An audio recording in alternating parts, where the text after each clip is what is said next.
This is Andi Purewal from Boxing News, joined by Pat Brown here in Manchester. Pat, it's good to see you. How are you feeling? Yeah, I'm feeling great, thank you. The gym's thriving. We've got everyone training for fights, so I'm where I belong, and I'm loving it. I'm glad to hear you're in good spirits, Pat. Obviously, you're getting close to your debut, your headline debut as well.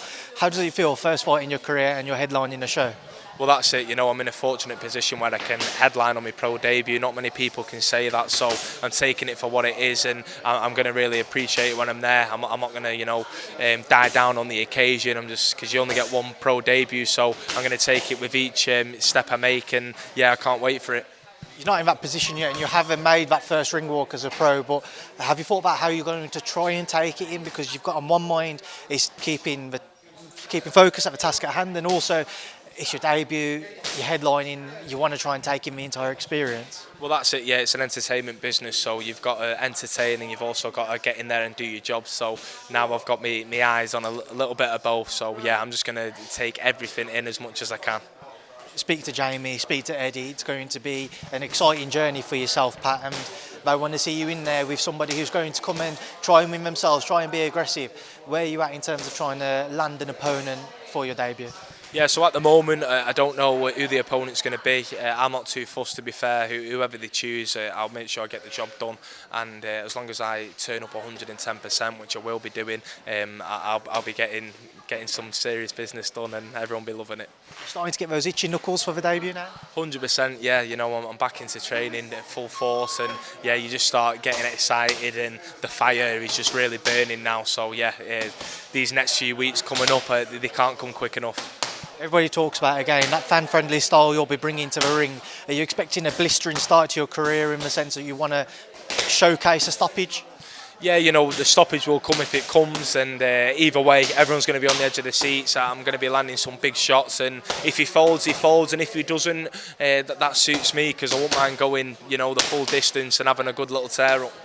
I'm also interested to get your thoughts. I'm sure you've been keeping an eye on the cruiserweight division of recent.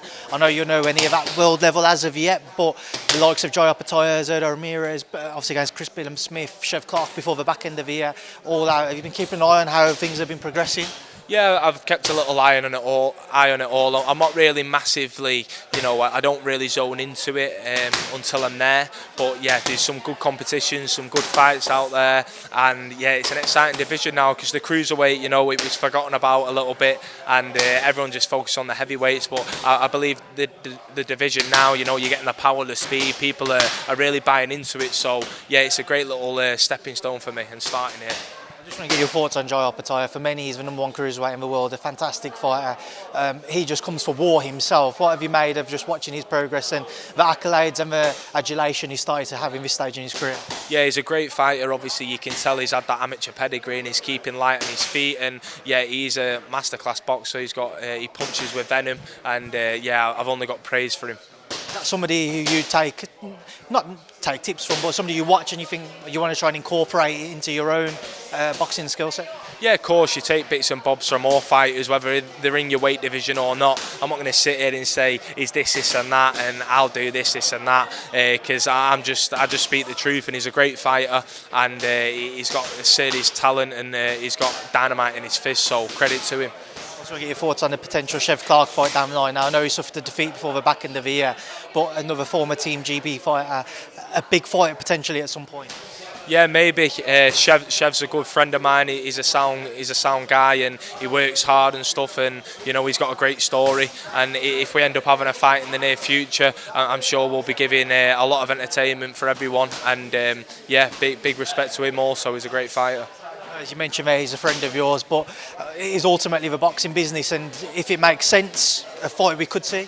Well, that's it, yeah, if it makes sense, and if we just end up crossing paths, it is what it is, we'll get in there and we'll put a good show on for everyone. Pat, I appreciate your time. Enjoy the rest of your day. Look forward to your debut and an announcement. Thank you for speaking to me. Yeah, thank you very much. Cheers.